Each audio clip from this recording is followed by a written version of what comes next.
দেখো কে, আমি আসলে আমার ডিভোর্স চাই। এইসব তুমি কি বলছো? এটা কখনো হয় নাকি? বিয়ের একদিনের পরই ডিভোর্স?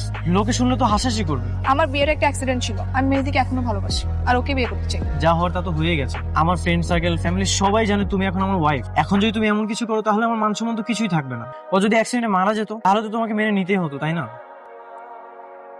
মুখ সামনে কথা বলো, মেহেদিকে নিয়ে আর একটা উল্টাপাল্টা কথা বলবা না। আমার ডিভোর্স লাগবে মানে লাগবে। আঙ্কেল আসসালামু আলাইকুম। উনি কে? ও আমার কাজিন, তুমি তাড়াতাড়ি সুস্থ হয়ে ওঠো, আমি তোমার অপেক্ষায় আছি। আমার অপেক্ষায়? শুনলাম তুমি নাকি বিয়ে করে নিয়েছো। ওটা একটা অ্যাক্সিডেন্ট ছিল, তুমি সেদিন আসতে লেট করছিলে আর বাসার সবাই বলা বলি করছিল তুমি নাকি পালিয়ে গেছো। তোমাকে আমি ফোনেও পাচ্ছিলাম, তাই এর আগের বছরটা করে ফেলেছিলাম। আচ্ছা, যা হওয়ার হয়ে গেছে, তুমি এবার তাদের সুস্থ হয়ে ওঠো, তারপরে আমাদের বিয়ে শানাই আবার বাঁচবে। আর তোমার হাজবেন্ড? আমার হাজবেন্ডকে আমি ডিভোর্স দিয়ে দিব, আর ওকে আমি বলেছি ওর কোনো সমস্যা নেই। রনি, এসব কি শুনছিলে? কেয়া নাকি তোকে ডিভোর্স দিতে চায়? হ্যাঁ মামা।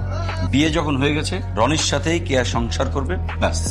না বাবা, তোমরা সবাই মিলে আমার সঙ্গে চিট করেছো, আমাকে মিথ্যা কথা বলেছো। তোমরা বলেছিলে মেহেদি নাকি পালিয়ে গেছে, আর এই কথা শুনেই আমি বিয়েতে রাজি হয়েছিলাম। এখন তো সবটাই সবার সামনে ক্লিয়ার, তো এখন কেন দ্বিমত করছো?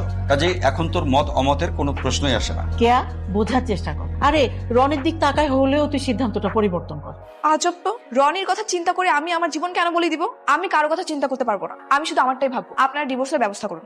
প্রত্যেকদিন একটু একটু করে বের হবা, এভাবে বাসার মধ্যে বসে থাকলে কি তুমি সুস্থ হবে নাকি? হ্যাঁ, কেয়া, এখানে কেন আসছো? তুমি কি দেখতেছো না আমি মেহেদিকে সময় দিচ্ছি? তুমি এখানে আমাকে বিরক্ত করতে আসছো কেন? আমি তো তোমাকে বিরক্ত করছি না। তোমরা কথা বলো, আমি এখানে দাঁড়িয়ে থাকি। তুমি বিরক্ত না করলেও আমি বিরক্ত হচ্ছি। এখান থেকে চলে যাও। আচ্ছা তুমি দাঁড়াও, আমি তোমার জন্য বরফ আনতেছি। আই, লাগবে না। লাগবে না মানে? হাতে তো ফুসকে পড়ে যাবে। আমি তোমার জন্য বরফ আনতেছি। ফুসকা পড়লে পড়ুক, সেটা আমি বুঝবো। শোনো, আমার সাথে না সব ভালোবাসা দেখাইতে আসবে না। আমি শুধুমাত্র তোমার কাজিন, ওকে? ওকে ডিভোর্স দিয়ে দে, আমি তোকে অনেক সুন্দর মেয়ে, অনেক ভালো ঘরের মেয়ে বিয়ে দিয়ে দিব। মা, আমি সৌন্দর্য দেখে ওকে ভালোবাসি না। ও আমার ছোটবেলার খেলার সাথে। ও যেমন একতরফা ভালোবেসে ওকে ছাড়তে পারছে না, ঠিক তেমন আমি একতরফা ভালোবেসে ওকে ছাড়তে পারছি না। মা, তুমি একদমই টেনশন করো না। আমি তোকে ছোট থেকে চিনি। ও না বিবেকের চাইতে বেশি আবেগ দিয়ে কাজ করে। আচ্ছা তুমি খাবার দাও, ওর জন্য আমি খাবারটা নিয়ে যাই। খাবারটা খেয়ে নাও, সারাদিন তো কিছুই খাওনি। আমি খাবো না। না খেলে তোমার শরীর খারাপ করবে। তোমাকে বলছি না এসব আদি খেতে আর ভালোবাসা দেখাতে আসবে না। আমার কাছে দাও। তোমার সাথে আমি পর কথা বলছি, রাখো। কি রে দোস্ত, মুসকি মুসকি হাসতেছস? এমনি? হ্যাঁ, বুঝতে পারছি। তাহলে ভাবি মনে তোকে একটু একটু করে ভালোবাসতে শুরু করছে, তাই না? আরে না, তেমন কিছু না। তারপর কি অবস্থা সেটা বল।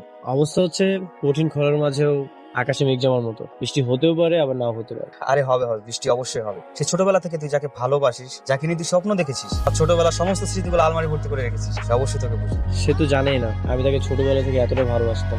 এখনো মনে করে কাজিন হিসেবে ওকে আমি কেয়ার করি। ভালোবাসাটা না তার কাছে সুস্পষ্ট নয়। তাহলে স্পষ্ট করে দে, তাকে বলে দে তোর অনুভূতির কথা, তোর ভালোবাসার কথা। দেখবি সবকিছু ক্লিয়ার হয়ে যাচ্ছে। বলে দিলে কি হবে? কি হবে মানে? তার মনটা নরম হবে, পজিটিভ